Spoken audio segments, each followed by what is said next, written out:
Hello and welcome to my YouTube channel. एक अंदाजे के मुताबिक शुगर वाले मर्दों में 35% से 50% तक किसी न किसी हद तक अपनी ज़िंदगी के दौरान इरेक्टाइल डिसफंक्शन का शिकार होते हैं। शुगर वाले मर्दों में सेहतमंद मर्द की निस्बत 10 से 15 साल पहले पेनिस या लिंग में खराबी पैदा हो जाती है और जूं जूं उम्र बढ़ती जाती है इसमें मज़ीद कमज़ोरी पैदा होती जाती है। जो मर्द शुगर का शिकार हैं उनमें 50 साल से ज़्यादा उम्र में जो पेनिस में कमज़ोरी है या ख़राबी है उसका इम्कान 50 से 60% तक होता है और 70 साल की उम्र के बाद जो पेनिस है या लिंग है उसमें ख़राबी का इम्कान 95% तक होता है।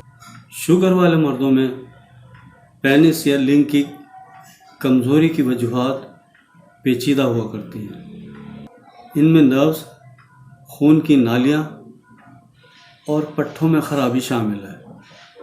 इरेक्शन या सख्ती हासिल करने के लिए मर्द को सेहतमंद खून की नालियाँ, नर्व्स और मर्दाना हार्मोन जैसे टेस्टोस्टेरोन और इसके अलावा जिनसी ख्वाहिश की ज़रूरत होती है। जब ये 4 चीज़ें मिलती हैं तब जाके एक मर्द जो है वो इरेक्शन हासिल करता है।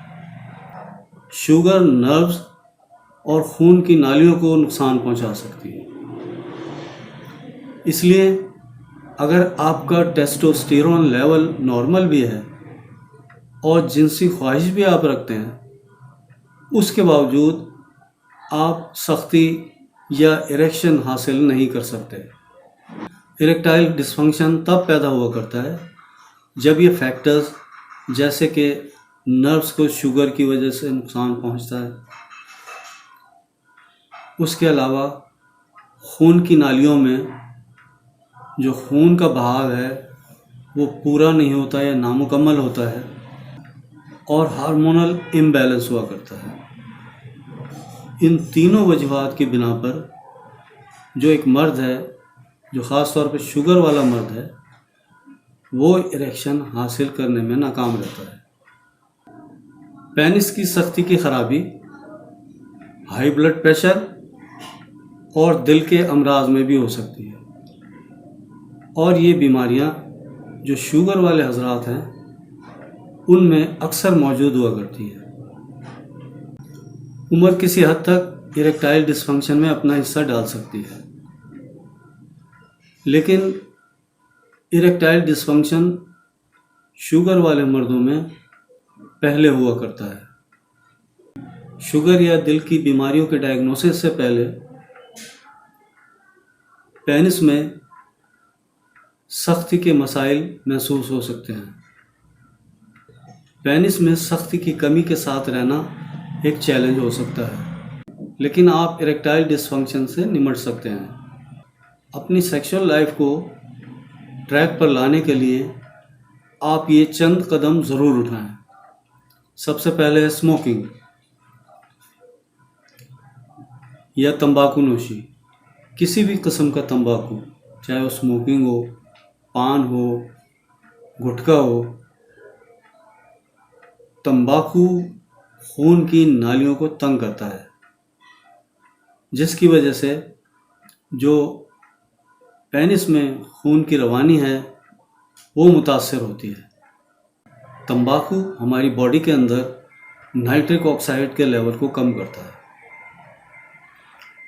नाइट्रिक ऑक्साइड बॉडी को इशारा करता है कि जो पेनिस है या लिंग है उसके खून की नालियों में जो खून का बहाव है वो जाने दे या उसको भरपूर तरीके से उस तरफ रवा रखें। नाइट्रिक ऑक्साइड की कमी का मतलब है कि खून के बहाव में कमी, ख़ास तौर पर जो लिंग है या पेनिस है उसकी नालियों में खून का बहाव नाइट्रिक ऑक्साइड की कमी से कम हो जाता है। खून के कम बहाव का मतलब है जो लिंग है या पेनिस है उसकी सख्ती में कमी। जो सख्ती आती है वो बुनियादी तौर पर जो खून का इज्तिमा होता है, ये खून इकट्ठा होता है हमारे लिंग के अंदर, उससे हमारे लिंग में सख्ती आती है। तंबाकू के बाद हमारी डाइट है। शुगर के मरीज़ों को अपनी डाइट में कार्बोहाइड्रेट, प्रोटीन और फैट की बैलेंस मिक़दार लेनी चाहिए। ख़ास तौर पर कार्बोहाइड्रेट कम लिए जाएं, प्रोटीन ज़्यादा लिया जाए और फैट भी थोड़ा कम लिया जाए। डाइट के बाद आता है वेट। ज़्यादा वज़न का होना सख्ती में कमी का बायस बन सकता है, इसलिए अगर आपका वज़न ज़्यादा है तो आप कोशिश करें अपने वज़न को या वेट को कम करें। इसके बाद आती है एक्सरसाइज। एक्सरसाइज पूरे जिस्म में खून के बहाव को बढ़ाती है और तनाव और वज़न कम करने में मदद करती है। और आखिर में आती है अल्कोहल। अगर आप शराब पीते हैं तो शराब को बंद कर दें। शराब हमारे लिंग को या पेनिस को मुतासर कर सकती है। ये तो हो गए चंद ऐसे फैक्टर्स जिनकी मदद से आप किसी न किसी हद तक इरेक्टाइल डिसफंक्शन पर काबू पाने में कामयाब हो सकते हैं।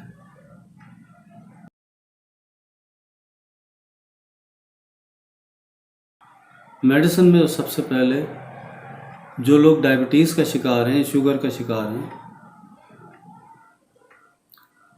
वो एक मेडिसिन आती है मॉस्कस के नाम से। यह आपने मदर टिंचर लेना है। इसके 10-10 ड्रॉप्स दिन में 3 बार थोड़े से पानी में मिलाकर आपने पीना है। इसके अलावा एक मेडिसिन है एसिड फॉस्फोरिकम। ये आपने 30 पोटेंसी में लेनी है, 30 पोटेंसी में, और इसके 5-5 ड्रॉप्स दिन में 3 बार थोड़े से पानी में मिलाकर आपने पीना है। इन मेडिसिन्स की मदद से आप इरेक्टाइल डिसफंक्शन पे काफ़ी हद तक काबू पा सकते हैं।